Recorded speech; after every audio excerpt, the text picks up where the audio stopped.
बिस्मिल्लाहिर्रहमानिर्रहीम रब्बी शरह ली सदरी वयस्सिर ली अमरी वहलुल उक़्दतम मिन लिसानी यफ़क़हू क़ौली। अस्सलामु अलैकुम वरहमतुल्लाहि वबरकातुहू। नाज़रीन, इस्लाम चैनल उर्दू पर खुश आमदीद। मैं हूँ आपका मेज़बान मोहम्मद ज़ैन अब्बास और आप देख रहे हैं प्रोग्राम सेहत ज़िंदगी का सेगमेंट आस्क जीपी। नाज़रीन, जैसा कि आप जानते हैं कि एक इंटरेक्टिव प्रोग्राम है जिसमें हमारे साथ हमेशा एक इंतहाई काबिल डॉक्टर और जीपी मौजूद होते हैं जो आपकी लाइव कॉल्स के थ्रू आपके मेडिकल रिलेटेड सवाल सुनते हैं और उनका बेहतरीन जवाब देने की भरपूर कोशिश करते हैं।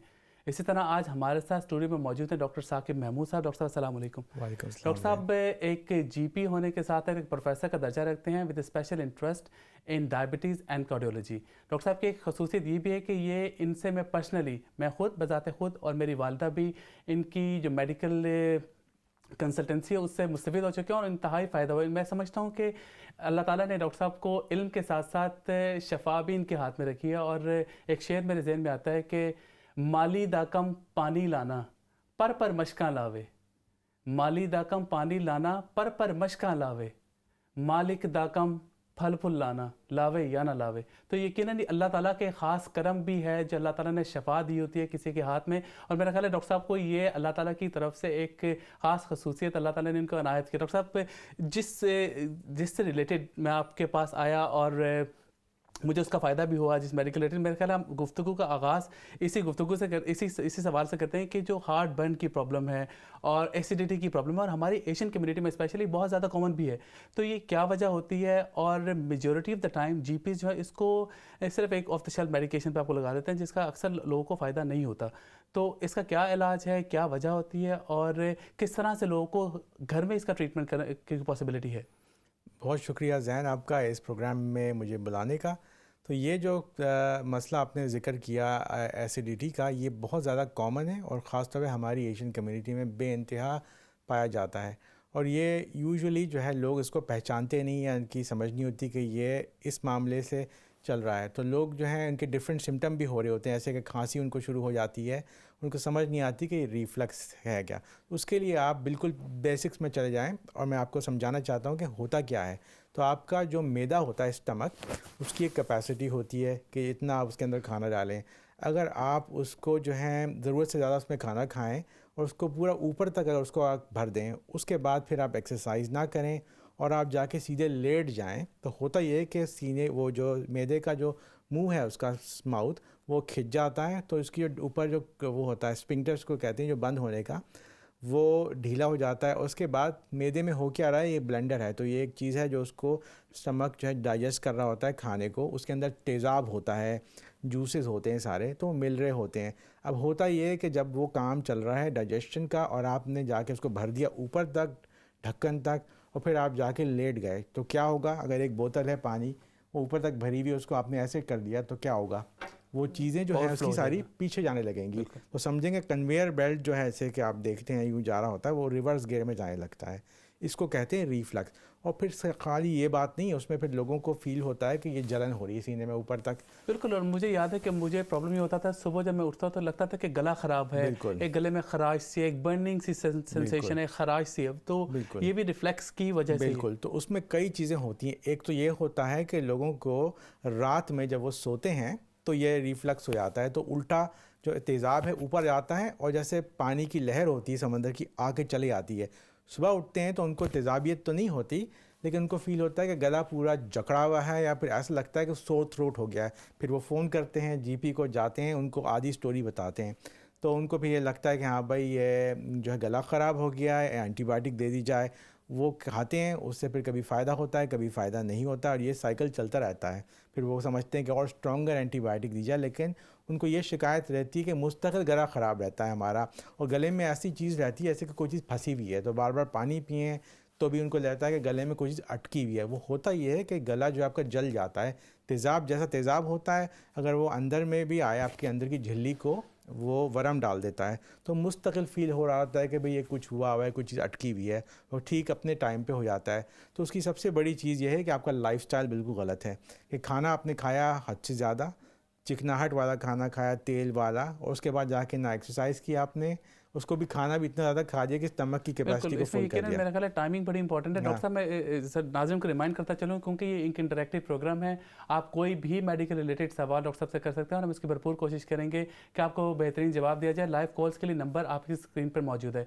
इसी तरह आप सोशल मीडिया के थ्रू भी अपने सवाल पेश कर सकते हैं। इस्लाम चैनल उर्दू के फेसबुक पेज से, इस्लाम चैनल की वेबसाइट से आप ये प्रोग्राम लाइव भी देख सकते हैं। डॉक्टर साहब आपने जिक्र किया कि हम चिकनाई वाला खाना खाते हैं, लेकिन जब मुझे ये प्रॉब्लम थी, इवन कि कुछ भी खाना खाते थे तो मुझे ये प्रॉब्लम हो जाती थी। तो क्या ये सिर्फ चिकनाई वाला खाना खाने की वजह से है या जनरली? क्योंकि मुझे हर रोज़ रात को मुझे किसी ने कहा कि जब दूध का थोड़ा सा कप लें और उससे भी आपको शायद फ़ायदा हो। मुझे थोड़ा सा उससे बेहतर हुआ। मैं वो थोड़ी थोड़ी देर बाद दूध 1-2 सिप ले लेने ठंडे दूध के, उससे मुझे बेहतर हुआ। लेकिन फिर भी रेगुलरली कुछ भी खाता था, इवन कि मैंने अगर टाइमिंग ठीक भी होती थी, 5 बजे के बाद खाना नहीं खाना, फिर भी मुझे ये प्रॉब्लम होता था। तो क्या ये वजह है कि ये एक सर्टन लिमिट से ज़्यादा मेरा काम ख़राब हो गया था, इसलिए मुझे ये कुछ भी खाने से प्रॉब्लम रहता था, या सिर्फ आम लोगों को भी होता है? इसकी कई वजूहत हैं। मेन तो उसका जो मसला है वो खाना और ज़्यादा खाना और गलत खुराक और देर से खाना और उसके बाद एकदम जाके खाने के बाद लेट जाना, ये होता है। लेकिन दूसरी चीज़ ये, कुछ लोगों को सीने मैदे के अंदर जो तेज़ाब के जो वो सेल्स हैं वो बहुत ज़्यादा बड़े हुए होते हैं और उनको वैसे ही बहुत ज़्यादा तेज़ाबियत हो रही होती है, एसिड उनका ज़्यादा निकल रहा होता है कंपेयर टू नॉर्मल लोगों के।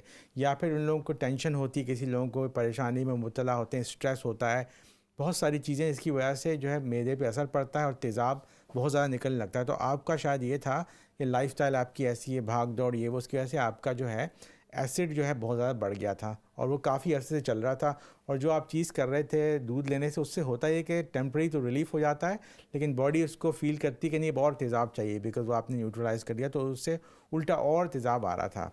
तो उसके लिए जो हमने आपको दवाई दी, तो वो ये किया कि जो बटन थे आपके, स्विचेस थे जो तेज़ाब बना रहे थे, उनको हमने ऑफ़ कर दिया थोड़ी देर के लिए, ताकि वो ठंड पड़ जाए, उसमें थोड़ा सा रेस्ट मिल जाए आपके गले को, ताकि वो हील हो जाए फिर। बिल्कुल, मुझे इसका बहुत बहुत फ़ायदा हुआ। मैंने बहुत सारी मेडिकेशन ट्राई की, होम रेमेडीज़ ट्राई की, लेकिन उससे मुझे इतना फ़ायदा नहीं हुआ। लेकिन जो आपने मुझे मेडिकेशन दी, उससे that was like a magic. मुझे हर रोज़ प्रॉब्लम रहता था। Some time night, middle of the night में बैठा हूँ और मैं I have just burning sensation, जी जी। एसिडिटी की प्रॉब्लम। इसी तरह डॉक्टर साहब मेरी वालदा को जो प्रॉब्लम था, उनको भी आपको याद है कि ये रिफ्लैक्स की प्रॉब्लम थी, लेकिन उनको लंग्स को भी इफेक्ट हुआ। तो ये लंग्स को किस तरह से लिंक तो है? ये एक स्टेज आगे बढ़ गया। एक हमारे साथ एक कॉलर भी मौजूद है, उनको भी साथ शामिल करते हैं। जी अस्सलाम वालेकुम। अस्सलाम वालेकुम। वालेकुम सलाम व रहमतुल्लाहि व बरकातहू। जी क्या सवाल करना चाहेंगे? डॉक्टर साहब मैं गल करनी है प्लीज। डॉक्टर साहब सुन रहे हैं? कमर बहुत दर्द है ते किचनियां रखा दे सारा कुछ जेड़े पासे सिर फिरानी है, मुंह फिरानी है, तो मेरी गच्ची उठी खलो जानी है, ते मेरा पिछू रगा छिकियां गच्चियां, ते मेरा कमर दर्द है बहुत ज्यादा। 4 महीने हो गए। 2-4 महीने हो गए कि सॉरी दोबारा 2-4 महीने हो गए क्यों है जी? दोबारा सवाल दोबारा करना, तारी आवाज़ बहुत कट मैं आ रही आई हूं मेरी गिच्चियां रगा छिकियां पिछू कमर दर्द है, कमर बहुत दुखने नो, कमर दर्द है, सारी कान दुखनी है। ओके, वो कहते हैं गर्दन खींच गई और कमर में दर्द है। जो पास मुंह फिराती हूँ उसी पासे खलो जाती है, फिर वो मैं क्यों करती हूँ, तो मुंगा देते रहता है, दो पासे छिके छके होते। ओके चलें ठीक है, इसका जवाब देते हैं आपको। डॉक्टर साहब कहते हैं वो उनकी गर्दन में दर्द है और कमर में दर्द है, जिस तरफ वो खड़ी होती है वहीं पे वो स्टक हो जाती है, पेन रहती है। तो उसका अगर जवाब देके फिर हम आगे तो टॉपिक उसकी को बहुत सारी वजूहत हो सकती हैं। एक तो ये भी हो सकता है कि जो जोड़ों की तकलीफ़ है, इसको कहते हैं आर्थराइटिस, जो कि आपके जो जैसी उम्र गुजरती आती तो आपके जो जोड़ हैं वो घिस जाते हैं, उसके अंदर बीच में एक चीज़ होती है कार्टिलेज, उसकी वजह से जो गैप होता है हड्डियों के बीच में वो कम हो जाता है, तो उसकी वजह से भी ये तकलीफ़ हो सकती है। और दूसरा ये होता है कि ये दर्द की वजह से जो है आप फिर कम अपना मूव करती हैं, उसकी वजह से आपके जो पट्टे हैं वो स्पैज़म में चले जाते हैं, मतलब वो जकड़ जाते हैं, तो फिर जैसे भी आप अगर इधर उधर मुड़ना चाहेंगी तो वो रोकते हैं आपको, फिर दर्द बढ़ता है, तो ये एक साइकिल बन जाता है।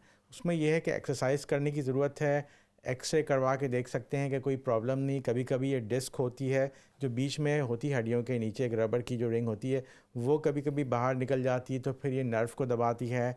तो बहुत सारी चीज़ें हैं इसमें। ऑस्टियोपोरोसिस का भी जो है, जैसे में हड्डियाँ जो हैं आपकी, इसमें जो उसकी जो कैल्शियम है उसकी वो कम हो जाती है क्वांटिटी, तो आपकी हड्डियाँ कमज़ोर हो जाती हैं, ये हो सकता है। या फिर विटामिन डी की कमी हो सकती है जो कि हमारे लोगों में बहुत ज़्यादा पाई जाती है। तो उसके लिए आप अपने जीपी के पास जाके उनसे डिस्कशन करें, उनसे बात करें कि ये प्रॉब्लम है। यूजुअली अमूमन ये फिजियोथेरेपी के थ्रू या एक्सरसाइज के थ्रू ठीक हो सकता है, अनलेस कि ये बहुत बड़ा मसला है या फिर एडवांस स्टेज पे है, तो इसके लिए मेरा आपको ख्याल है डॉक्टर साहब मे बी अगर इस तरह की रिकमेंडेशन हो, तो अगर कोई घर में मसाज वगैरह करके कोई ऑयलिंग या कोई क्रीम वगैरह लोशन जो घर में अगर कोई बच्चे अगर मौजूद हैं जो उनको थोड़ा सा थेरेपी दे सकते हो, क्योंकि बहुत सारे लोगों को ये प्रॉब्लम है मस्कुलर पेन। हम इसके ऊपर डिस्कशन भी करेंगे अभी क्योंकि अजान का भी वक्त हुआ जा रहा है और एक छोटी सी एक ब्रेक के बाद हम आपके पास दोबारा हासिल होंगे और यही गुफ्तगू हम जारी रखेंगे ताकि आपको इसका फ़ायदा हो सके। Thank you.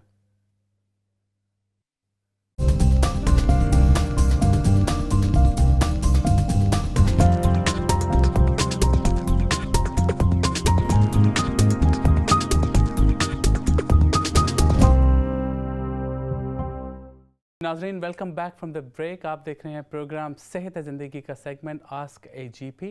जैसा कि आप जानते हैं कि एक इंटरेक्टिव प्रोग्राम है, आप लाइव कॉल्स के थ्रू शमूलियत कर सकते हैं। लाइव कॉल के लिए नंबर आपकी स्क्रीन पर मौजूद है। हमारे साथ इंतहाई काबिल doctor GP professor doctor Saqib Mahmood साहब मौजूद हैं, जिनसे हमारी गुफ्तगू का सिलसिला जारी है। डॉक्टर साहब, कोई ब्रेक से पहले हम जिक्र कर रहे थे, एक कॉलर आए थे जिनकी नेक पेन और स्टिफनेस का प्रॉब्लम है और इस तरह के बेशुमार लोग हैं जिनको मस्कुलर पेन स्पेशली बहुत ज़्यादा रहती है। तो उसको एक किस तरह की एक विटामिन की कमी की वजह से है, लैक ऑफ मूवमेंट की वजह से है, क्या वजूहत होती हैं और क्या होम रेमेडीज़ हम कर सकते हैं और क्या मेडिकल रिलेटेड हमें जो कंसल्टेंसी है या जीपी से हमें किस तरह रजू करना चाहिए? तो ये कई चीज़ें होती हैं। सबसे जो बेसिक चीज़ है वो पॉस्चर हो सकता है। जैसे आपने जिस तरह आपके बैठने का तरीक़ा है आपका, अगर आप ठीक तरह से कमर को टेक लगा के ना बैठें और आप ऐसे झुक के बैठे रहें, तो जो आपके जो पट्टे हैं मसल वो टेंशन में आते हैं, उसकी वजह से फिर काफ़ी दर्द होता है। फिर वो बॉडी को इसी पोजीशन में रखना चाहते हैं, अगर आप उसको चेंज करें तो तकलीफ़ होती है। ये होती है वजह।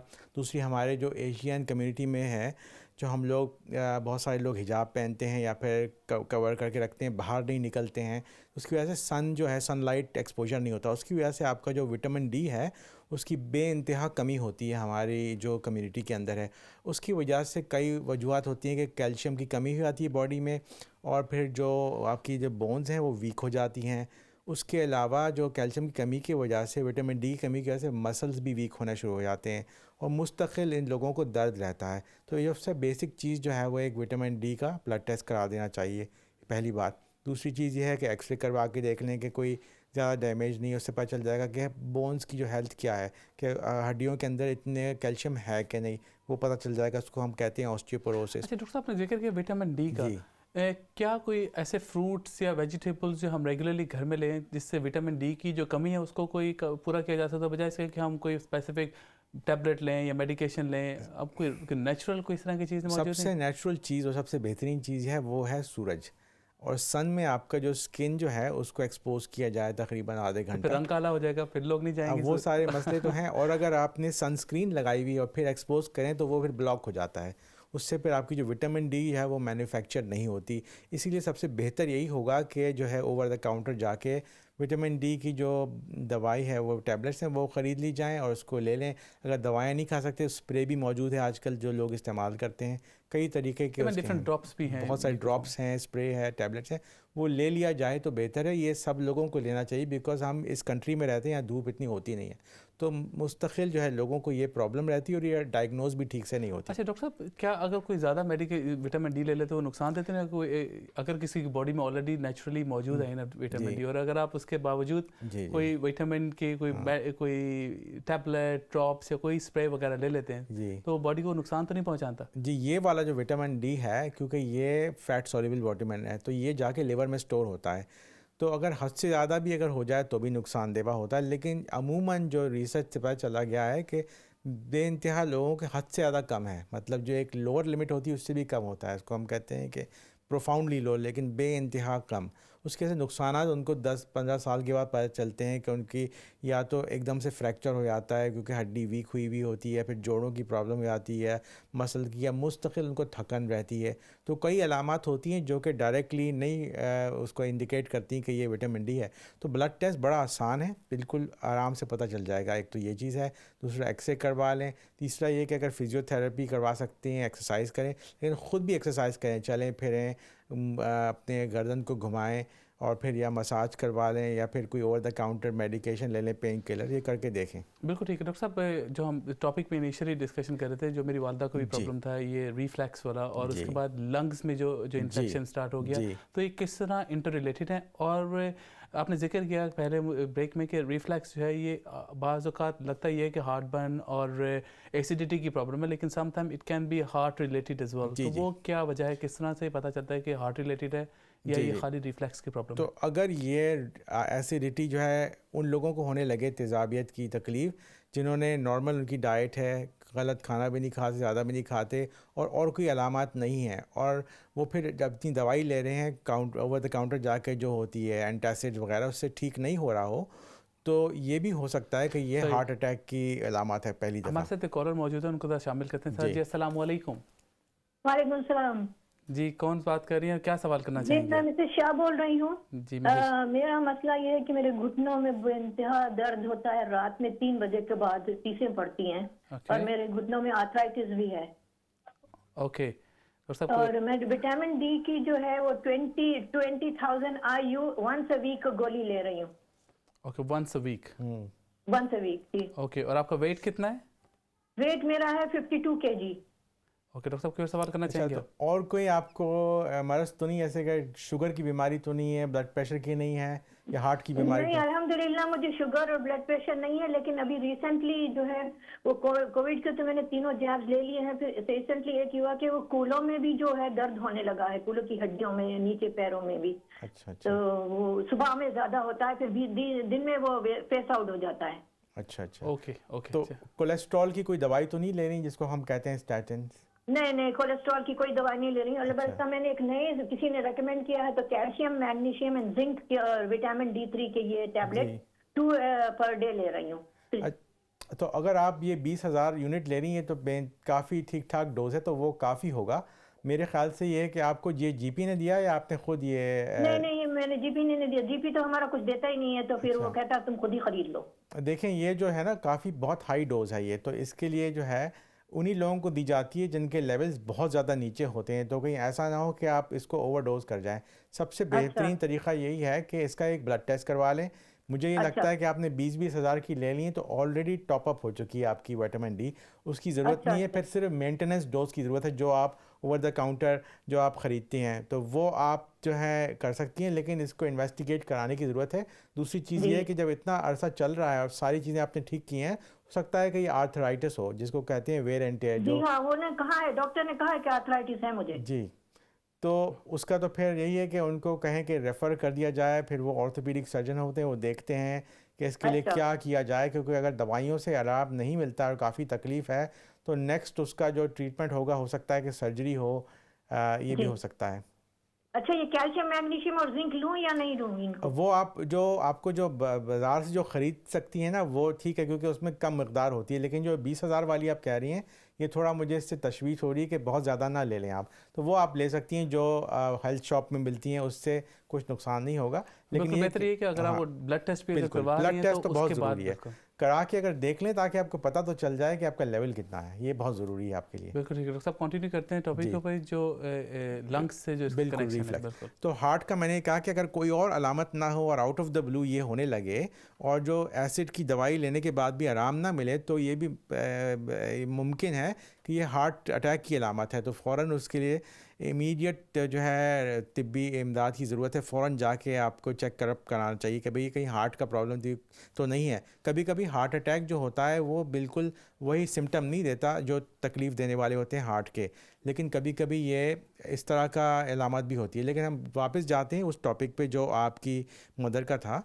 तो रिफ्लक्स के जो कई लेवल के रिफ्लक्स होता है, तो एक तो ये होता है कि लोगों का गला ख़राब हो गया, दूसरा होता है कि उनको जो है ये फीलिंग होती है हर वक्त कि भाई कुछ जलन हो रही है। जो तीसरी जो चीज़ है वो ये है कि रात में जब आप सोते हैं खाने के बाद, तो तेज़ाब पीछे चला जाता है, और खाने की नाली के बिल्कुल पीछे और साथ में हवा की सांस की नाली है, तो जो तेज़ाब है वो उसके अंदर चला जाता है और रात को पता नहीं लगता। लोग जब सुबह उठते हैं तो खांसी शुरू हो जाती है।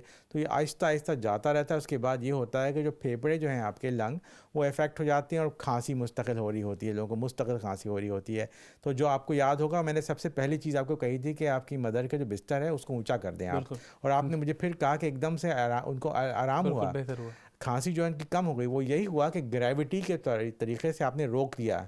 अब आप खुद सोचें कि जैसे पानी का गिलास है कि सीधा है तो ये बाहर नहीं गिरेगा, अगर मैं इसको ऐसे लिटा दूं तो क्या हो रहा है, ये पानी गिर रहा है। तो यही चीज़ हो रही होती है कि आपका स्टमक जो है उसकी एक ये रिजर्वॉयर है, उसके अंदर तेज़ाब है और खाना है आपका, और वो रात को देर से खाया और उसको आपने लुढ़का दिया। अच्छा बिल्कुल, मैं इसको रोशनी डालना चाहूँगा कि आपने जिक्र किया कि इंक्लाइन करने का, और सबसे पहले तो हमने ये किया कि तकिए रख दिए, बिल्कुल गलत और किया वो इंतहाई नुकसानदेह, क्योंकि वो गर्दन में और हाँ। पट्टों में दर्द, उनकी नेक पेन और सारा कुछ। आपने तो खाली उनकी गर्दन मोड़ी थी, मैंने कहा था कि ग्रेविटी को चेंज करें, तो वही वाली बात है, वो बेड को इंक्लाइन करना। तो बिल्कुल मैंने आपको कहा था ईंटें लें और ईंटें रखें उसके पीछे जो हेड एंड है उसको ऊंचा कर दें, मतलब बेड ऐसा स्लांट हो जाए बिल्कुल, ताकि जब रात को सोएं तो कोई उसमें गुंजाइश ना हो कि जो एसिड जो है पीछे जाए।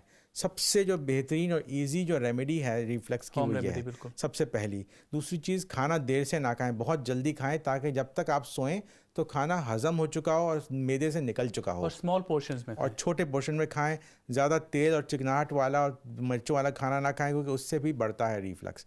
और फिर दवाइयाँ ले सकते हैं, गैविस्कॉन मिलती है, ओवर द काउंटर रैनी होती है, वो लेके देखें। जो ओवर द काउंटर तो बेशुमार मेडिसिन है, लेकिन सबसे बेहतर ये है कि अगर तो उनको ज़्यादा प्रॉब्लम है तो जीबी से लाजमी रब्ता करें। अगर बेड को इंक्लाइन कर सकते हैं और ये मिर्च मसाले वाले खाने कम खाएं, चिकनाई वाले खाने कम खाएं। डॉक्टर साहब, ज़ाहिर है ये जब लंग्स में प्रॉब्लम शुरू होता है तो लगता ही है कि शायद गला ख़राब है, खांसी है, ये सिर्फ चेस्ट इन्फेक्शन है, और वो हम लोग लॉन्ग टाइम, हमें जो नॉर्मल इवन की प्रॉब्लम ये है कि अब जीपीज भी नॉर्मली अवेलेबल नहीं होते, वो वीडियो कंसल्टेशन, और that is not very helpful definitely. तो जो आम इंसान है उन लोगों को कैसे पता चलेगा कि ये रिफ्लेक्स की प्रॉब्लम है या रियली ये जो गला ख़राब है उसका प्रॉब्लम है? हमारे साथ कॉलर है, उनको भी साथ शामिल करते हैं। जी अस्सलाम वालेकुम। अस्सलाम वालेकुम। वालेकुम सलाम जी, क्या सवाल करना चाहेंगी आप? डॉक्टर साहब जी सुन रहे हैं आपको डॉक्टर साहब। डॉक्टर साहब मैं सवाल करनी है, बड़ी पैरानिया तलियां ने, जी जी, पैरानिया तलियां की दर्द है। ओके, पैरों की तलियों में कहते हैं उनको दर्द है। अच्छा, तो आपको डायबिटीज की प्रॉब्लम है? जी, दर्द है, जिसमें की दर्द है। ओके, जिसमें की दर्द है, पैरानिया तलियां की दर्द है। शुगर की बीमारी है आपको कि नहीं है? जी, शुगर की, डायबिटीज़ की बीमारी तो नहीं है आपको साथ में इसके? नहीं है। अच्छा, तो सिर्फ दर्द होता है, तो पूरे तले में होता है, किसी एक जगह में होता है? नहीं, मतलब ये है कि पूरे उसमें होता है या पीछे के हिस्से में जहाँ पे एड़ी होती है वहाँ होता है, या आगे या पूरे उसमें होता है? पूरे पाँव की दर्द है, पूरे पाँव में तलियां की दर्द है डॉक्टर साहब। अच्छा, ओके। तो उसकी कई वजूहत हो सकती हैं। एक तो नीचे का जो हिस्सा है वो, उसके अंदर इन्फ्लेमेशन हो सकती है, जिसको कहते हैं वो वरम आ जाता है, वो हो सकता है। या अगर आप बहुत ज़्यादा नंगे पैर चल रही हो तो उसकी वजह से जो है वो नीचे का जो आपका जो हिस्सा होता है वो डैमेज हो जाता है, तो ये हो सकता है। या फिर आपकी जो जोड़ हैं इसके अंदर पैरों के, वो जो हैं घिस गए हैं टाइम के साथ, और उसकी वजह से जो है आर्थराइटिस जो बीमारी है वो हो सकती है, उसकी वजह से दर्द हो सकती है। कई वजूहत हैं इसकी। तो ये जो आप डॉक्टर साहब बिल्कुल डायबिटीज़ की वजह से भी लोगों को अक्सर बर्निंग सेंसेशन भी रहती है, और ये पॉसिबिलिटी है कि वज़न के ज़्यादा होने की वजह से भी, लेस मूवमेंट की वजह से भी जी। लेकिन ये जो बर्निंग सेंसेशन है और पाँवों की तलियों में, ये भी क्या विटामिन डी की वजह से भी हो सकता है या इसका कोई और रीज़न है? इसका दूसरा भी रीज़न है। पहली सबसे बड़ी जो अलामत है वो ये डायबिटीज़ की हो सकती है, और ये भी समझें कि आप ये कह रही कि नहीं है, कि क्या पता कि इनको हो और पता ना हो, क्योंकि आधे से ज़्यादा लोग जो हैं दुनिया में जो है चल रहे हैं, डायबिटीज़ का भी बहुत प्रॉब्लम उनको है और उनको सही सिम्टम आते नहीं है, तो वो समझ नहीं पा रहे होते हैं अनलेस के टेस्ट किया जाए। दूसरी चीज़ ये है कि विटामिन B12, उनको भी साथ शामिल करते हैं। जी अस्सलाम वालेकुम। वालेकुम सलाम जी, क्या सवाल करना चाहेंगी? डॉक्टर साहब, मुझे डायबिटीज से नहीं है, मुझे ब्लड प्रेशर से कोई कुछ भी बाई नहीं है, पर मुझे पाँव है नहीं, उसके नीचे बहुत जलन होता है। ओके, पाँव के नीचे जलन होता है। हाँ, बहुत 10 साल के मुझे ऐसा हो गया। अभी डॉक्टर कुछ दवा नहीं दे रहे कि वो तो डायबिटीज वालों के ऐसा होता है, आपको क्या ऐसा होता है मुझे पता नहीं है। ओके तो कुछ बताओ प्लीज, मैं बहुत परेशान हूँ। तो आपने आखिरी ब्लड टेस्ट कब कराया था जिसमें अभी चेकअप? मैं 4-5 वीक से कराया था, बोलता है कुछ नहीं है। अच्छा, उसमें डायबिटीज़ नहीं निकली है बिल्कुल? नहीं नहीं नहीं। अच्छा ठीक है, फिर अच्छी बात है। अगर नहीं है डायबिटीज़ तो उसकी कई और वजूहत हो सकती हैं। हो सकता है कि एक और विटामिन होता है जिसको कहते हैं B12, उसकी कमी हो सकती है, उसकी वजह से जलन हो सकती है। ये भी होता है कि कोई वजह ना हो कभी कभी, तो मुझे वो भी। तो डॉक्टर साहब 10 साल से एक तकलीफ है।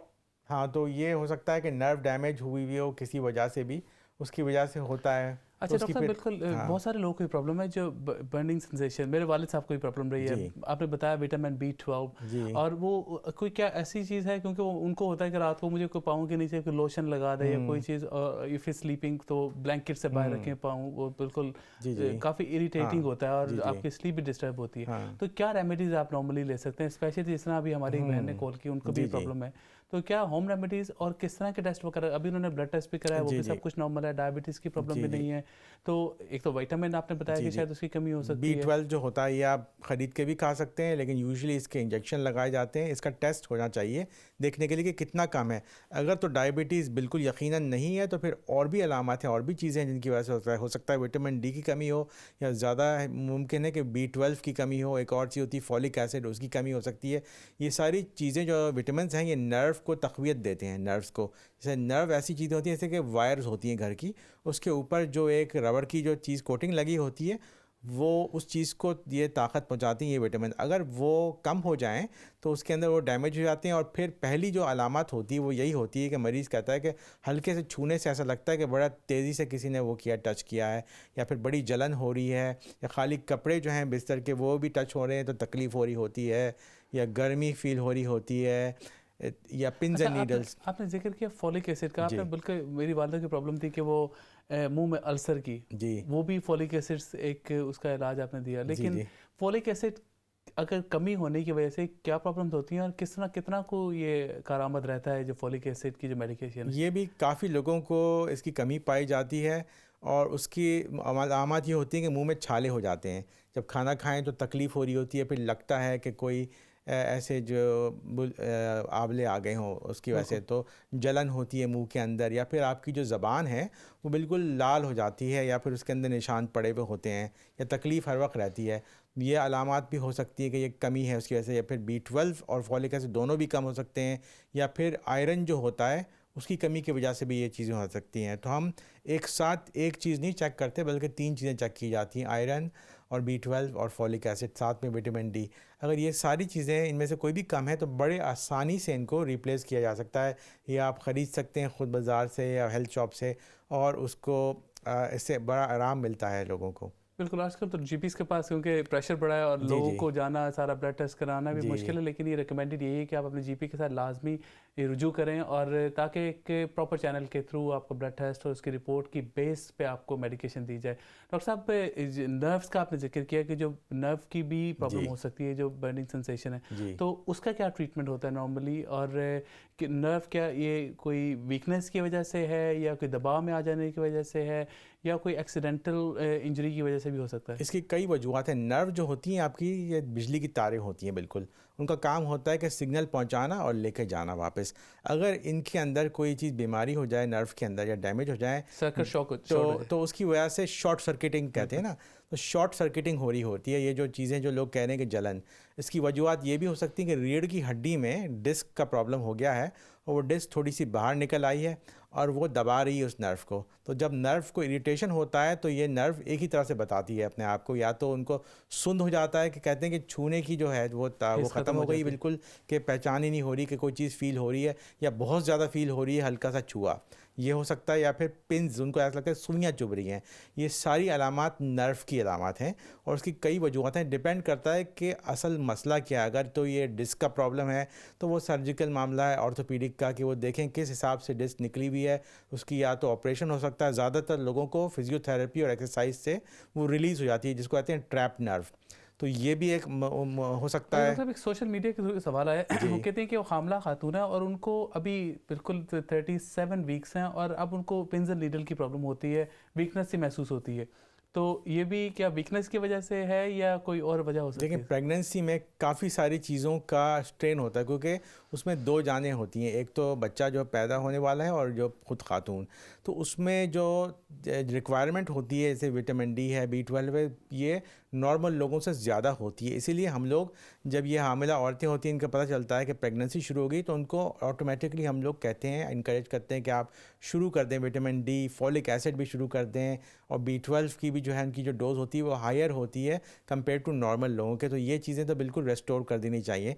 ये हो सकता है कि इनमें से किसी चीज़ की कमी है जिसकी वजह से हो रहा है, या फिर बहुत सारे लोगों को प्रेगनेंसी के दौरान डायबिटीज़ हो जाती है, इसको कहते हैं प्रेगनेंसी इंड्यूस्ड डायबिटीज़ या जेस्टेशनल डायबिटीज़। तो उसकी वजह से भी हो सकता है, कई वजूहत हैं, लेकिन ज़्यादातर कॉमन चीज़ें होती हैं। अच्छा, अक्सर ख़वातीन को डिजीनेस भी फील होती है या नकाहत सी होती है, स्लीप टायर्डनेस होती है, वो भी वीकनेस की वजह से होती है? टायर्डनेस की बहुत सारी वजूहत हैं। थायराइड की जो है वो जो आपके गले के अंदर पास जो एक ग्लैंड है उसकी कमी की वजह से हो सकता है, या फिर ये सारी जो विटामिन्स का मैंने जिक्र किया इनकी कमी की वजह से हो सकता है। तो एक जनरलाइज सिम्टम है, एंग्जाइटी की वजह से हो सकता है, डिप्रेशन जो लोगों को होता है उसकी भी मैनिफेस्टेशन ये हो सकती है, या फिर अनीमिया जिसके खून की कमी हो जाए उसमें भी जो है लोगों को ये फीलिंग होती है कि थकन महसूस हो रही हो। तो उसकी बहुत सारी वजूहत हैं, उसको देखना पड़ेगा कि किस मरीज़ के अंदर क्या है और उसको रिप्लेस किया जाए फिर। ओके, बिल्कुल डॉक्टर साहब, वापस आते हैं जो हार्ट बर्न से हम रिलेटेड जी। गुफ्तगू कर रहे थे कि अच्छा लंग्स के साथ जो इसका कनेक्शन है, जी। और फिर हाउ टू डिफरेंशिएट के ये हार्ट रिलेटेड नहीं है, जी, ये जी। सिर्फ एसिडिटी की वजह से जी है। हार्ट के लिए रिस्क फैक्टर्स होंगे कि देखिए फैमिली हिस्ट्री है, ब्लड प्रेशर की बीमारी है, वज़न बढ़ा हुआ है, डायबिटीज़ है, कोलेस्ट्रॉल बढ़ा हुआ है। ऐसे आदमी को, ऐसी औरत को अगर ये होए तो पहला चीज़ जो है जो हमको रूल आउट करनी होती है वो यही होता है कि कहीं ये हार्ट का पेन तो नहीं। कोई कुछ लोगों को पहले अलामत यही होगी जब हार्ट अटैक होगा, और अगर वो मुस्तकिल रहता रहे और ये खाने के से ताल्लुक़ ना हो, यूजुअली रिफ्लक्स या फिर एसिडिटी होती है कि खाना खाया और हुआ, और अगर बग़ैर खाना खाए हुए ये हो रहा है तो आप खुद सोचें कि क्यों हो रहा है, क्योंकि रिफ्लक्स होगा उसी वक्त जब आपके मैदे में खाना जाए, बहुत ज़्यादा जाए, और आप फिर जल्दी से इससे पहले कि हज़म हो जाके लेट जाएं, तब होगा। अगर ये चीज़ें मौजूद नहीं है, फिर गला भी ख़राब नहीं हो रहा उसके साथ, या खांसी की शिकायत नहीं, तो कोई और चीज़ हो सकती अच्छा है। डॉक्टर साहब, एक और सोशल मीडिया के थ्रू सवाल है, वो कहते हैं कि जो उनके स्टूल में ब्लड आता है साथ, तो क्या ये पाइल्स है या कुछ और कंसर्निंग चीज़ भी हो सकती है? ये जो चीज़ है इसको हम कहते हैं कि रेड फ्लैग या लाल झंडी। जब एक खून अगर आ जाए तो उसको बिल्कुल उसको इन्वेस्टिगेट करने की ज़रूरत है। पहली चीज़ तो ये कि बहुत सारे लोगों को जिसको कहते हैं पाइल्स, उसकी शिकायत होती है, इसकी वजह से उनको ब्लीडिंग होती है स्टूल में, यंग लोगों को भी होती है। लेकिन कुछ लोगों को ये जो ब्लड जो आ रहा होगा वो किसी और वजह से हो रहा होगा। ये भी हो सकता है कि जो आपका जो नीचे का जो लोअर इंटेस्टाइन है उसके अंदर कोई ट्यूमर हो, या पॉलिप हो, या कैंसर की भी अलामात हो सकती हैं। ख़ास तौर पे अगर उनको ऐसी शिकायत हो कि कुछ दिनों को उनको कब्ज़ हो जाए, कॉन्स्टिपेशन, फिर कुछ दिन डायरिया हो जाए, जिसको कहते हैं कि चेंज इन बावल हैबिट, मतलब आपकी जो हैबिट थी नॉर्मल थी लेकिन अचानक वो बदल गई। कि एक आदमी कहता है कि सारी ज़िंदगी मैं बिल्कुल रेगुलर था लेकिन अब मुझे कब्ज़ की शिकायत हो गई है, या फिर मुझे डायरिया हो रहा है। तो ऐसा जब हो किसी को और साथ में फिर वज़न कम होने लगे, तो उनको एक ही चीज़ हम करते हैं, उनको हम एंडोस्कोपी करवा के देखते हैं, जो एक कैमरा का टेस्ट होता है, और उससे करके देख लेते हैं कि है क्या। कॉलर मौजूद है, उनको साथ शामिल करते हैं। जी अस्सलाम वालेकुम। जी वालेकुम सलाम वरहमतुल्लाहि वबरकातुहू। भाई कैसे हो? अल्हम्दुलिल्लाह, अल्लाह करम, आप खैरियत से हैं? जी अल्हम्दुलिल्लाह, अल्लाह का शुक्र है। डॉक्टर साहब से पूछना है कि मेरे मैदे में बहुत तकलीफ रहती है, मैदा मेरा ठीक नहीं है, अक्सर जो है वो मुझे डायरिया की शिकायत रहती है। जब खाना खा चुकी होती हूँ तो मुझे 15-20 मिनट के बाद ना 10 मिनट 15 मिनट, बल्कि इससे पहले ही खाते खाते ही मुझे ना टॉयलेट में जाना पड़ता है, इस तरह। ओके, ठीक है। तो पहली चीज़ तो मैं पूछना चाहूँगा कि आपको और कोई मरज़ तो नहीं है, आपको डायबिटीज़ की शिकायत तो नहीं है? जी मुझे डायबिटीज़ है 2 साल से। अच्छा। वो मैं गोलियां ले रही हूँ, एक सुबह को और एक शाम को, और कोलेस्ट्रॉल की भी 10 मिलीग्राम की गोली मैं ले रही हूँ। मेरा बहुत ज़्यादा नहीं है, तो और मुझे कुछ भी नहीं है, अल्लाह का शुक्र है। तो मैं इसमें कुछ सवालात पूछना चाहूँगा। एक आप दवाई आपको दी गई होगी, इसको कहते हैं मेटफॉर्मिन, आप वो खाती हैं मेटफॉर्मिन शुगर के लिए?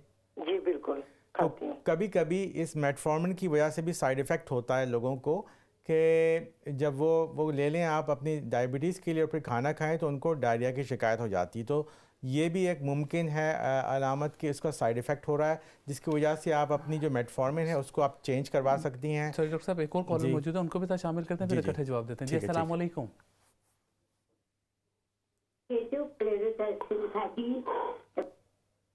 अस्सलाम वालेकुम। हेलो वालेकुम सलाम। जी, कौन सा बात करें, क्या सवाल करना चाहेंगे? मेरा नाम है फजल भाई, मैं लंदन से बात कर रहा हूँ। जी, क्या सवाल करना चाहेंगे मेरे भाई? मेरे को ना डायरिया हो गया है, आज बहुत दिन हो गया है, मैंने बहुत सारी दवाई की है, मुझे कुछ ऐसा कुछ फर्क नहीं पड़ता है। मैंने दही खाया, वो सेचेट डायराइट का सेचेट आता है ना, वो भी वो खाया मैंने। ओके डॉक्टर साहब, कोई सवाल करते हैं, डायरिया अच्छा, हो तो गया, ये उन्होंने योगर्ट वगैरह ट्राई किया? कितने अरसे से चल रहा है डायरिया? जी, ये कब से चल रहा है ये डायरिया, कितना है? डायरिया कभी मुझे को 15 दिन हो गया है अच्छा, डॉक्टर साहब। जी जी। तो ये डायरिया होने से पहले आपने कोई एंटीबायोटिक ली थी, जैसे कि आपको कोई इन्फेक्शन हो जाए तो जाते हैं एंटीबायोटिक? नहीं लिया था कुछ आपने? एंटीबायोटिक मैंने पहले ली थी भाईजान, वो जो मेरे को कफ हो गया था, जी जी वो ग्रीन कफ जी, वो जी। आया था, जी, तो जी। मेरे डॉक्टर ने मुझे यहाँ एंटीबायोटिक जी जी एमोडिन की नहीं, एंटीबायोटिक की गोली दी थी, जी, जी। 21 टेबलेट, जी, जी, मैंने बिल्कुल। सारी खाई, तो उससे कुछ फर्क नहीं पड़ा, तो फिर मैं वापस डॉक्टर के पास गया, तो उसने मुझे 500 मिलीग्राम की एंटीबायोटिक की टेबलेट दी थी, 14 टेबलेट एक हफ्ते के लिए खाने के लिए। वो मैंने खाई तो मेरा कफ, ग्रीन कफ सब कुछ बंद हो गया मेरा। बिल्कुल ठीक है डॉक्टर साहब, आपको उसका जवाब देते हैं। डॉक्टर साहब, एक दो और कॉल मौजूद है, उनको ले भी लें। साथ शामिल करते हैं। जी, अस्सलाम वालेकुम। वालेकुम सलाम भाई, मैंने अभी फोन किया था इस कॉलर से पहले। जी जी तो मैं ये बताना चाहती थी कि जो आपने बताया है ना कि मेरे वालिद साहब के पाँव जलते हैं, जी इसकी एक वजह ये आप ट्राई कर लें कि दही से रात को 3-3 मिनट दोनों पाँव का मसाज कर लें, इससे बहुत बहुत आपको फायदा होगा। ओके, चलें, बहुत शुक्रिया, अल्लाह ताला आपको उसका अच्छा, जज़ाए खैर दे। बिल्कुल, ये भी कर लेते हैं। जी, एक और कॉलर मौजूद है। अस्सलाम वालेकुम। वालेकुम अस्सलाम। जी, क्या सवाल करना चाहेंगे आप? मेरी मदर इन लॉ है, जी जी तो ना उनको सांस की बहुत प्रॉब्लम होती है। जैसे वो वही खाना खाती हैं सम टाइम तो उन्हें प्रॉब्लम नहीं होती, और उसी खाने से सम लोग खाती हैं तो वो दिन में 1-2 बार अटैक, जैसे सांस फूल जाता है ना, इस तरह होता है। ओके, उनको अस्थमा वगैरह की प्रॉब्लम तो नहीं है या कोई और नहीं, सवाल? अस्थमा नहीं है। ठीक है अस्थमा ठीक नहीं है। ओके। तो ये सांस की प्रॉब्लम कब से है इनको? ये नई है अलामत या बहुत पहले से थी?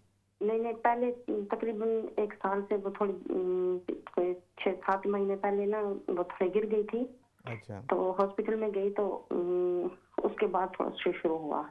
ज्यादा प्रॉब्लम अभी ज्यादा है, पहले तो थोड़ा कम होता था, अभी ज्यादा है। अच्छा। तो ये सांस उनका चढ़ता है जब ये थोड़ी एक्सरसाइज करें, या बैठे बैठे भी सांस चढ़ता रहता है इनका? नहीं, बैठे बैठे ही उनका सांस फूल जाता है। अच्छा। और आपने जिक्र जैसे किया खाना ऐसे खाने के feel बाद। होता है जैसे अभी सांस बिल्कुल जैसे नहीं बंदा कहता है मेरी जान निकलने लगी है, ऐसे होता है। ओके, और आपने जिक्र किया कोई खाना खाने के बाद होता है ये फौरन? नहीं, फौरन खाना खाने के बाद नहीं होता, कभी कभी तो बैठे बैठे भी हो जाता है, कभी खाना खाने के बाद। कुछ समझ ही नहीं आती कि क्यों होता है।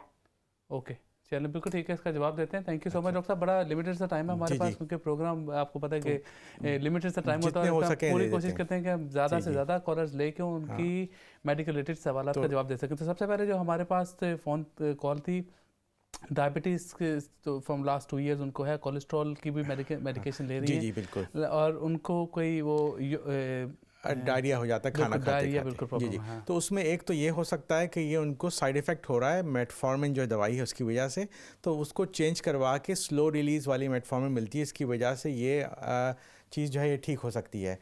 दूसरी चीज़ ये हो सकती है कि बहुत सारे लोग जिनको डायबिटीज़ होती है उनको एक और भी मसला साथ में हो रहा होता है डाइजेशन का।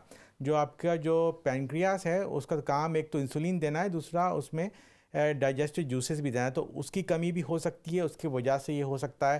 तो उसका एक बिल्कुल सिंपल सा स्टूल टेस्ट होता है, उससे पता चल सकता है। तो इसको इन्वेस्टिगेट कराने की ज़रूरत है। और एक और भी कई और चीज़ें भी हो सकती हैं, जैसे कि आपको कोई जो है लार्ज इंटेस्टाइन है उसकी प्रॉब्लम है, अगर ये इतनी अरसे से चल रहा है और ये सारी चीज़ें एलिमिनेट कर दी गई हैं तो फिर एंडोस्कोपी जो कैमरा टेस्ट है उसकी ज़रूरत होती है ताकि देखें कोई और चीज़ ना हो। बिल्कुल। और डॉक्टर साहब, इससे अगला सवाल था जो उनको डायरिया की प्रॉब्लम है, मेरा ख्याल है उनको रिसेंटली कोई एंटीबायोटिक दी गई थी जी जी खांसी के बाद। जी जी और इसको भी डॉक्टर साहब अगर रोशनी डालें कि जब एंटीबायोटिक्स अगर लेते हैं तो उनको जो पानी का इस्तेमाल और लिक्विड इंटेक ज़्यादा जी। बढ़ाने की कितनी अहमियत है? तो ये मुझे लग ये रहा है कि इनकी बातों से कि इनको एंटीबायोटिक दी फिर दोबारा दी गई, उसके बाद से जो इनका जो ग्रीन बलगम था वो ठीक हुआ। तो उसमें ये हो सकता है कि इसको हम कहते हैं एंटीबायोटिक इंड्यूस्ड डायरिया। जो एंटीबायोटिक का एक साइड इफ़ेक्ट ये भी होता है कि लोगों को वो पूरा कोर्स करने के बाद डायरिया की शिकायत हो जाती है, और कभी कभी वो एक इन्फेक्टिव टाइप का डायरिया होता है जो कि स्टूल टेस्ट करके पता चलता है कि ये स्पेसिफिक बैक्टीरिया, उसकी फिर एक ख़ास एक और दवाई दी जाती है, उससे रोका जाता है। तो वो स्टूल टेस्ट कराने की बेइंतहा ज़रूरत है, ख़ास तौर पे 15 दिन हो गए हैं, डायरोलाइट के सैशे भी दिए हैं और फिर कम नहीं हो रहा है, तो वो इसको इमीडिएटली सबसे पहली चीज़ जो है कि ये टेस्ट करवा लिया जाए। इसको हम कहते हैं सी डिफ, इसका नाम है, जो बैक्टीरिया है, तो वो एक्सक्लूड करने की ज़रूरत है, जो कि मुझे शक पड़ता है कि एंटीबायोटिक के बाद ये ना हो गया हो। लेकिन अगर वो ना भी हो तो कुछ लोगों को हो जाता है। वो होता ये कि जब आप उसके आपके जो लंग के जो जरासीम को मार रहे होते हैं, जो आपके जो अच्छे वाले बैक्टीरिया हैं पेट के, वो भी मर जाते हैं साथ में। तो उसके लिए फिर प्रोबायोटिक्स जो है कहते हैं, जैसे योगर्ट्स होते हैं, याकुल्ट के नाम से आते हैं, एक्टिमिल, वो लें, उससे दोबारा आपकी जो फ्रेंडली बैक्टीरिया हैं जो आपके, वो उसको दोबारा चालू करने की ज़रूरत है। तो ये भी चीज़ हो सकती है। तो मुझे ये लगता है कि ये एक्यूट मसला है, बिल्कुल रिसेंटली शुरू हुआ है, बहुत आराम से इसका इलाज हो सकता है। लेकिन पहली चीज़ ये है कि स्टूल टेस्ट करा के चेक करा लिया जाए कि इसमें वो बैक्टीरिया तो नहीं है। बिल्कुल। स्पेशली डॉक्टर साहब, जो मैंने जिक्र किया कि जब कोई भी मेडिकेशन ले रहे हैं और स्पेशली एंटीबायोटिक्स, तो लिक्विड इंटेक कितनी ज़्यादा ज़रूरी है? ऐसी कोई ख़ास वो नहीं, लेकिन जनरल रूल यही है कि डिहाइड्रेशन से आप अपने आप को बचाएं। ख़ासतौर पे चेस्ट इन्फेक्शन जब हो रहा हो तो पानी पीने की बेइंतहा ज़रूरत होती है, क्योंकि जो बलगम है, जो ये हरे रंग का जो ये कहते हैं रेशा, अगर पानी नहीं पियेंगे तो वो और सख्त होता चला जाएगा। तो उसको अगर लूज़ करना है तो एक सबसे पहली चीज़ ये है कि ठीक ठाक अपना पानी जो है पिएँ, कम से कम 1-1.5 लीटर तो कम से कम पानी पिया जाए, ताकि जो है हाइड्रेशन होता रहे, और उसकी वजह से भी काफ़ी फ़ायदा होगा। और जो ये जो है आपका ब्लड प्रेशर भी कम हो सकता है, ये जो इन्फेक्शन की वजह से, वो भी आपका कंट्रोल में रहेगा। अच्छा डॉक्टर साहब, अगली कॉल थी हमारे पास कि उन्होंने अपनी मदर इन लॉ के लिए कॉल किया कि उनको सांस की प्रॉब्लम है, उनको ये नहीं पता कि वो किस वजह से होती है, उनको एस्मा की प्रॉब्लम नहीं है जी और वो बैठे बैठे किसी भी वजह से उनको इस वेरी सवेयर वो कहती हैं, तो उनको क्या वजह हो सकती है और क्या उनको करना चाहिए? तो मुझे इसमें ये लग रहा है कि इनको बैठे बैठे होती है, कोई इसका ताल्लुक़ नहीं है चलने का। ये हो सकता है कभी कभी के लोगों को हार्ट की प्रॉब्लम होती है, उसमें होता है कि दिल की धड़कन बेइंतहा तेज़ हो जाती है, जिस पर हमने प्रोग्राम भी किया था, उसको कहते हैं एट्रियल फिब्रिलेशन। और उसमें बैठे बैठाए कोई इसमें बहाना भी नहीं चाहिए होता है कि आपने कुछ एक्सरसाइज की, शुरू हो जाता है। और लोगों को, कई लोगों को दिल की धड़कन फील होती है, कुछ लोगों को फील होता है कि सांस चढ़ रहा है। तो उसके लिए आपको अपनी सर्जरी में जाके एक ईसीजी करवाना चाहिए। और दूसरा, जब ये हो रहा हो तो पल्स को चेक कर लें, ऐसे हाथ लगा के देख लें और फील करें कि पल्स बहुत तेज़ तो नहीं हो रही, और अगर वो रेगुलर अगर है तो ये बहुत ज़्यादा ख़तरनाक भी हो सकता है मामला, इसकी वजह से स्ट्रोक हो सकता है। इसको फौरी तौर पे इसको इन्वेस्टिगेट करना चाहिए, और अगर ये है मामला तो उसका इलाज हो सकता है, इसकी दवाइयाँ हैं मौजूद। और आजकल स्पेशली जो गैजेट्स मौजूद हैं, उससे आप एट्रियल फिब्रिलेशन तो एटलीस्ट से बता सकते हैं कि आप इजीली एप्पल की वॉच से वगैरह या कोई भी और डिफरेंट स्मार्ट वॉचेस जो मौजूद हैं, आप उनके थ्रू आप अपना एटलीस्ट से एक इमीडिएट मिनी ईसीजी करके आप चेक कर सकते हैं कि कोई हार्ट रिलेटेड मसला तो नहीं है। और अगर उस पर भी अगर आपके पास ये फैसिलिटी मौजूद है तो अपने जीपी से ज़रूर रब्ता करें, क्योंकि अगर ये हार्ट रिलेटेड था तो definitely it could be very serious. जी डॉक्टर साहब, वापस आते हैं अपने टॉपिक के ऊपर कि जो कोलेस्ट्रॉल लेवल अभी आपने, क्योंकि हम जिक्र कर रहे हैं ये हार्ट बर्न का और चीज़ों का, इसका कोलेस्ट्रॉल लेवल, अच्छा कोलेस्ट्रॉल, गुड बैड कोलेस्ट्रॉल, क्या लेवल होना चाहिए और किस तरह से इनको कंट्रोल किया जा सकता है? तो कोलेस्ट्रॉल जो होता है वो एक कॉमन टर्म है, इसके अंदर कई तरीके के कोलेस्ट्रॉल होते हैं। एक होता है बैड कोलेस्ट्रॉल, जो कि सारे जो चर्बी को लेके जाता है, ये आपकी जो नालियाँ हैं, शरियान जो हार्ट की, उनको बंद करने के लिए। और फिर एक अच्छा जो कोलेस्ट्रॉल होता है वो उल्टा काम करता है, वो वहाँ से ले जाता है, उसको फिर डिस्ट्रॉय करता है। तो इसको कहते हैं HDL जो गुड कोलेस्ट्रॉल है, LDL जो है कि ख़राब कोलेस्ट्रॉल है। और फिर उसमें दूसरी चीज़ें भी होती हैं, इसको कहते हैं ट्राइग्लिसराइड, जो कि चर्बी की डिफरेंट टाइप्स होती हैं, सारा मिला के इसका जो मजमूआ है इसको कहते हैं टोटल कोलेस्ट्रॉल। तो टोटल कोलेस्ट्रॉल पूरी मकदार होती है, उसमें फिर ब्रेक डाउन होता है उसका। तो जो पूरा जो टोटल कोलेस्ट्रॉल की जो लेवल है वो हम यूजुअली कहते हैं कि 4 से कम हो, कम से कम 5 से कम हो, लेकिन आइडियली 4 से कम हो। और जो दूसरा ख़राब वाला कोलेस्ट्रॉल है LDL, वो 2 से कम होना चाहिए, उसका नंबर जो है ये 2 से कम होना चाहिए। उसके लिए एक तो खुराक बिल्कुल चेंज करें, एक्सरसाइज करें, और अगर रिस्क फैक्टर हैं जैसे कि इनकी फैमिली में हार्ट की प्रॉब्लम है या किसी को हार्ट अटैक बहुत जल्दी उम्र में हुआ है, तो ये हाई रिस्क होता है, तो इन लोगों को फिर दवाई देनी चाहिए जिसको स्टैटिन्स कहते हैं, उससे नीचे लाना चाहिए। अच्छा डॉक्टर साहब, एक जो स्टूल्स में जो ब्लड का आना था वो हम एक तो आपने कहा कि पाइल्स की प्रॉब्लम की वजह से हो सकता है, दूसरा जो कैंसर रिलेटेड भी हो सकता है। और कैंसर आजकल बेइंतहा कॉमन है, बेशुमार लोग इससे सफ़र कर रहे हैं। मेरे करीबी जाने वाले हैं उनको, बल्कि मैंने आपसे जिक्र भी किया पहले इस पर्सनली कि लिम्फोमा कैंसर का जो तस्करा किया। तो क्या कैंसर ये कितनी जल्दी से फैलता है और इसका क्या इमीडिएट रेमेडी? क्योंकि जिनको मैं जानता हूँ, मेरे ब्रदर इन लॉ, उन्होंने जो ट्रीटमेंट किया, उन्होंने डॉक्टर ने कहा कि आप अभी वेट करें, इसे is not very rapidly spreading, तो इट्स ऑन एक्टिव मॉनिटरिंग। तो ये क्या टाइप्स होती हैं इसकी, कौन सा नुकसानदेह है, कौन सा नहीं नुकसानदेह, क्या ये इस पर इंतज़ार करना किसी भी हद तक रिकमेंडेड है? अब ये डिपेंड करता है कि कौन सा टाइप का कैंसर है। जैसे ब्लड कैंसर्स में कुछ ऐसे कैंसर होते हैं जो गुर्दे, वो जो बोन मैरो के कैंसर होते हैं, वो काफ़ी जो ओल्ड उम्र में होते हैं तो बड़े स्लो होते हैं, तो उनको ज़्यादातर जो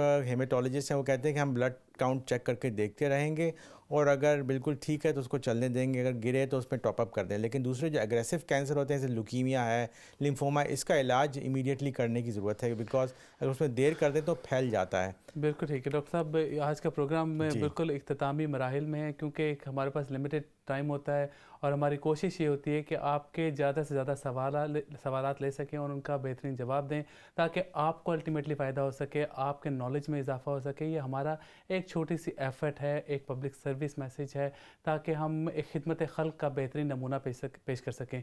जिस तरह हमारी एक बहन ने भी कॉल की, उन्होंने भी एक मशवरा दिया, इसी तरह हम एक दूसरे के लिए आसानियाँ पैदा कर सकें। इंशाल्लाह इसी तरह आपके साथ गुफ्तगू जारी रहेगी। अगले दफ़ा फिर मुलाकात होगी नेक्स्ट वीक। अल्लाह हाफ़िज़।